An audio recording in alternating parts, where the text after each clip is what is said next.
విజయసాయిరెడ్డి రాజకీయాల నుంచి తప్పుకోవడంపై ఎమ్మెల్యే గంటా శ్రీనివాసరావు స్పందించారు. శనివారం మీడియాతో మాట్లాడుతూ విజయసాయిరెడ్డి ఉన్న 5 ఏళ్లు విశాఖ ప్రజలకు ఒక పీడకల అంటూ వ్యాఖ్యలు చేశారు. ఆయన కన్ను పడిన భూములు వారికి దక్కాల్సిందే అని అన్నారు. తన భూములే చాలా వరకు ఉన్నాయని బెదిరించి తీసుకొని వారి కుటుంబాల పేరు మీద మార్చుకున్నారని ఆరోపించారు.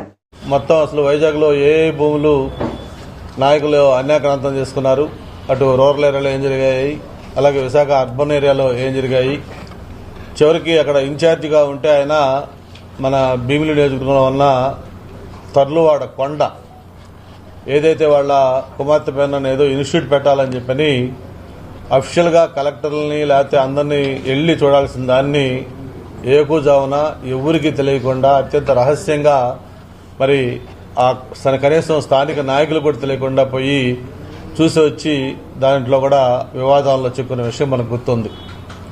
అలాగే గీతం కాలేజీ లాంటి వాటిని కానీ లేకపోతే తెలుగుదేశం పార్టీ నాయకులు లేకపోతే ఇతర వ్యక్తులకు సంబంధించిన భవనాలు కూల్చివేత కావచ్చు, చివరికి మా భీమిలి కార్యాలయం దగ్గర నుంచి మాకు మా అల్లుడు సంబంధించిన ఫామ్ హౌస్ ఉంటే దాన్ని కూడా కూల్చేసిన విషయం, భీమిలి ఆఫీస్ కూడా కూల్చేస్తామంటే ఆ కోర్టు ద్వారా దాన్ని స్టే తెచ్చుకోవడం జరిగింది.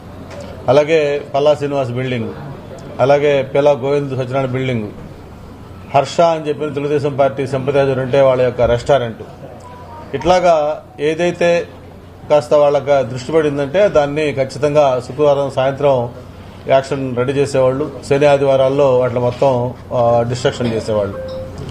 రాష్ట్రంలో జగన్మోహన్ రెడ్డి గారు ఎలా చేశారో దానికి మించి విశాఖపట్నంలో విజయసాయిరెడ్డి గారి ఆధ్వర్యంలో ఇక్కడ ప్రజల్ని భయభ్రాంతులకు గురి చేసిన విషయాలు కూడా మనకు గుర్తున్నాయి. మరి నిన్న సాయంత్రం ఆయన ట్వీట్ చూస్తూ ఉంటే చాలా ఒక పక్క జాలి, ఒక పక్క నవ్వు, మరో పక్క ఆశ్చర్యం అన్నీ కూడా కలిగే విధంగా ఆ ట్వీట్ చేస్తూ ఉన్నారు. నాకు చంద్రబాబు నాయుడు పైన బాధ లేదు, తెలుగుదేశం పార్టీతో విభేదాలు లేవు, లేకపోతే పవన్ కళ్యాణ్ నాకు చిరకాల మిత్రుడు, లేకపోతే ఇంకొక ఇది లేవు అవి లేవు అని చెప్పని ఈరోజు ఆయన నీతి వాక్యాలు చెప్తూ రాజకీయాలకి బై వ్యవసాయం చేసుకుంటారని చెప్పి కూడా చెప్తా ఉన్నారు. మరి ఇప్పుడు దాకా ఆయన హయాంలో జరిగిన ఈ అక్రమాలకి, భూదోపిడీకి, ఈ అన్యాయాలకి, ఆయన ద్వారా నష్టపోయిన బాధితులకి వీళ్ళందరికీ ఎవరు సమాధానం చెప్పాలి, ఎవరు న్యాయం చేయాలి? ఆయన సింపుల్గా నేను పార్టీకి రాజీనామా చేశాను, అలాగే పదవికి రాజీనామా చేస్తా ఉన్నాను, వ్యవసాయం చేసుకుంటానంటే ఈ చేసిన ఇవన్నీ కూడా పోతాయా అని చెప్పని కూడా మనం ఒకసారి ఆలోచించాల్సిన అవసరం ఉంది. అంతేకాకుండా ఆయన ఒక విష్ కూడా చెప్పాడు. నాకు జగన్మోహన్ రెడ్డి గారితో వాళ్ళ కుటుంబం 3 తరాలతోటి నాకు అనుబంధం ఉంది, భవిష్యత్తులో జగన్మోహన్ రెడ్డి గారికి మంచి జరగాలని కోరుకుంటున్నాను, ఆయన బాగుండాలని కోరుకుంటానని కూడా చెప్పడం జరిగింది. అయితే ఇక్కడ ఆయన మర్చిపోయిన విషయం ఏంటంటే, నేను మొట్టమొదటి చెప్తా ఉన్నాను, ఎలక్షన్ల ముందు చెప్పాను, ఎలక్షన్ల తర్వాత చెప్పాను, లేటెస్ట్ కూడా చెప్పాను. ఆ ఎలక్షన్ల ముందు చెప్పాను వైఎస్ఆర్ పార్టీ అనేది ఒక మునుగుతున్న పడవ అని చెప్పని, ఎలక్షన్లు అయిపోయినా చెప్పాను అది మునిగిపోయిన పడవ అని చెప్పి. మరి ఈరోజు మనం చూస్తా ఉన్నాం, ఆ రోజు చెప్పాం చివరికి జగన్మోహన్ రెడ్డి గారు తప్ప ఆ పార్టీలో ఎవరూ మిగలరు అని ఆ రోజు మనం చెప్పిన మాట ఈరోజు నిజమైంది. మరి ఒక రకంగా చెప్పాలంటే జగన్మోహన్ రెడ్డి గారికి మరి ఆత్మ పరమాత్మ, ఆయన A1 A2 ఒక నీడ లాంటి వ్యక్తి, ప్రతి నేరంలోనూ ప్రతి యాక్టివిటీలోనూ ఆయనతో పాటు భాగస్వామ్య వ్యక్తి. అటువంటి వ్యక్తి కూడా ఈరోజు పార్టీకి అలాగే పదవికి రాజీనామా చేసి దూరంగా జరిగిపోతున్నా అంటే ఇది ఆరంభం కాదు. గతంలో చాలా జరిగాయి, చాలామంది ఎంపీలు రాజీనామాలు చేశారు. మోపిదేవి వెంకటరమణ గారు చేశారు, కృష్ణయ్య చేశాడు, అలాగే బేదా మస్తారావు చేశారు, ఇంకా రేపంబాబు మళ్ళీ మన అయోధ్య రామిరెడ్డి గారు అంటా ఉన్నారు, మన జిల్లా నుంచి ఒక రాజ్యసభ సభ్యులు అంటా ఉన్నారు, ఇట్లా రకరకాల పేర్లు చెప్తా ఉన్నారు. వీళ్లతో పాటు అలాగే ఓడిపోయిన పాత నాయకులు, మంత్రులు, బాలినేని శ్రీనివాసరెడ్డి గారు కావచ్చు, ఉదయ్ భాను కావచ్చు, ఇలాంటి వాళ్ళు. అలాగే విశాఖపట్నం తీసుకుంటే మన భీమిలి ఇన్ఛార్జిగా ఉన్న అవంతి శ్రీనివాసరావు రాజీనామా చేశారు. ఇట్లా రోజు పేపరు తెరిస్తే ఏదో ఒక రాజీనామా, పార్టీకి బై చెప్తున్న వార్తలు మనం వింటా ఉన్నాం.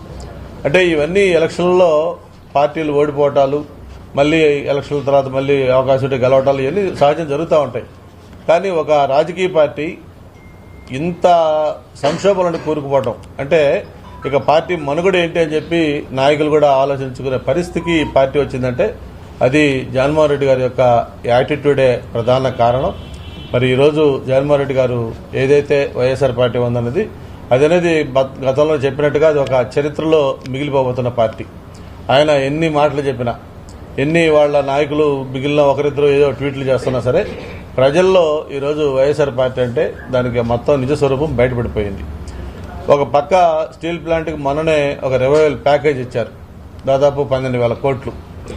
అది 1,000 లేకపోతే 2,000 లేకపోతే 100 కాదు, 12,000 కోట్లు దాదాపు ప్యాకేజ్ ఇస్తే ఓకే, దాని మీద ఇంకా ఫర్దర్గా ఏమైనా కావాలంటే అడగొచ్చు, ఇంకా మైన్స్ ఓన్గా ఇవ్వాలని అడగొచ్చు, లేదు ఇంకేదైనా డిమాండ్ ఉంటే అడగొచ్చు. కానీ ఇచ్చిన 12,000 కోట్లు కూడా వక్రీకరించే విధంగా ఇదేదో దీంట్లో కుట్ర ఉంది, దీనివల్ల ఏం లాభం లేదు, ఎంత లాభం ఉందనేది సెకండరీ. ముందు 12,000 కోట్లు ప్యాకేజ్, 20,000 ప్యాకేజ్ ఇచ్చినప్పుడు కనీసం దానికి ఒక కృతజ్ఞత చెప్పి భవిష్యత్తులో ఇంకేం చేస్తే బాగుంటుందో సజెషన్స్ ఇస్తే అందరూ కూడా దాన్ని అప్రిషియేట్ చేసేవాళ్ళు. కానీ ఈ వైఎస్ఆర్సీపీ నాయకులు ఏదో చెప్తారు, కళ్ళుండి చూడలేని కబోతుల్లాగా. మరి చేస్తున్న ఈ కార్యక్రమాలను కూడా అప్రిషియేట్ చేయలేక మరి ప్రభుత్వం వచ్చిన వెంటనే మనం చెప్పడం జరిగింది. చంద్రబాబు నాయుడు గారు ఏదైతే విజయనగరం జిల్లాలో ఉన్న మ్యాంగనీస్ గనులుంటే ఆ గనుల్ని లీజు పొడిగించడం జరిగింది. అంతేకాదు స్టీల్ మినిస్టర్ సాక్షాత్తు కుమారస్వామి గారిని విశాఖపట్నం స్టీల్ ప్లాంట్ స్వయంగా రప్పించి ఆయన ప్లాంట్ మొత్తం కూడా తిరిగి ఆయన కూడా ఒక స్పష్టమైన ప్రకటన ఆయనతో కూడా చేయించడం జరిగింది. అంతేకాదు మరి ఈ ప్యాకేజ్ సంబంధించి పవన్ కళ్యాణ్ గారు కానీ, చంద్రబాబు నాయుడు గారు కానీ, రాష్ట్రంలో ఉన్న ఎంపీలు కానివ్వండి, మొత్తం అందరూ కూడా మోడీ గారిని ప్రత్యేకంగా కలిసి స్టీల్ ప్లాంట్ యొక్క ప్రాధాన్యత చెప్పి అది ఎలాంటి ఎమోషనల్గా ఆంధ్రప్రదేశ్ కనెక్ట్ అయ్యింది, ఎంతమంది ప్రాణత్యాగంతో స్టీల్ ప్లాంట్ సాధించుకున్నాం, ఏ విధంగా విశాఖపట్నం మూచిత్రాన్ని మార్చిన పరిశ్రమ అది, ఎలాగా ఎమోషనల్గా అందరికి కనెక్ట్ అయ్యి ఉంది, ఇవన్నీ కూడా చెప్పి ఎట్టి పరిస్థితుల్లో కూడా స్టీల్ ప్లాంట్ కాపాడుకోవాలని చెప్పి ముఖ్యమంత్రి గారు, ఉప ముఖ్యమంత్రి గారు, ఎంపీలు అందరూ కూడా యొక్క కృషితోటి ఆ ప్యాకేజ్, 20,000 ప్యాకేజ్ మనం తెచ్చుకోగలిగాం. ఎస్, ఇంకా అవసరం వస్తే భవిష్యత్తులో ఏం కావాలో వాటి కోసం ఇంకా పోరాటం చేయాల్సిన అవసరం ఉన్నప్పుడు ఖచ్చితంగా Telugu Desam party, Janasena party, Bharatiya Janata party కూటమి తరఫున తప్పకుండా అన్ని రకాల పోరాటాలు కూడా సిద్ధంగా ఉన్నామని చెప్పి కూడా తెలియజేసుకుంటూ, దాన్ని కూడా ఈరోజు రాజకీయంగా మాట్లాడుతున్న వైసీపీ నాయకులు కనీసం జ్ఞానోదయం కావాలి, వాళ్ళకి భవిష్యత్తులో ఏం చేస్తామనేది మేము చేసి చూపిస్తాం. మరి 5 ఏళ్లు వైఎస్ఆర్ పార్టీ అధికారంలో ఉండగా